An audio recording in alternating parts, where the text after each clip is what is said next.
Welcome to our channel. Today we how to budget with Experian, full guide step by step clearly.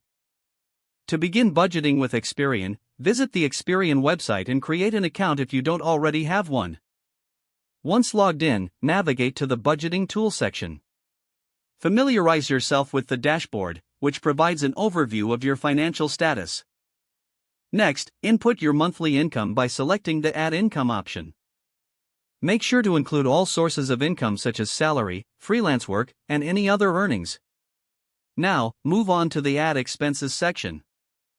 List all your fixed expenses such as rent, utilities, and loan payments.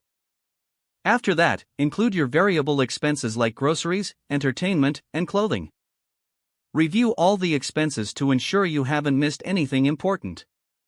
Once you have inputted your income and expenses, click on the Budget Summary feature.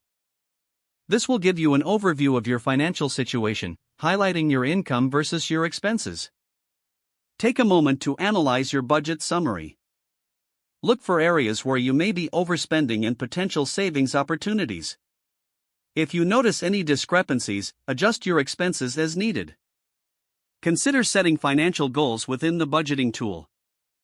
Goals might include saving for an emergency fund, paying off debt, or planning for a vacation. After setting your goals, regularly revisit your budget to track your progress. Use the reporting features to visualize your spending habits over time. This will help you make informed decisions about your finances. Make adjustments to your budget as your financial situation changes. Lastly, take advantage of any educational resources offered by Experian to enhance your financial literacy. If the page does not load, refresh the browser or try again in a private or incognito window. Make sure you are using the correct email address, then retype it carefully to avoid small typos. If your password is not accepted, use the reset option and create a new strong password you can remember. Check your spam folder for verification or security emails, then complete any requested confirmation steps.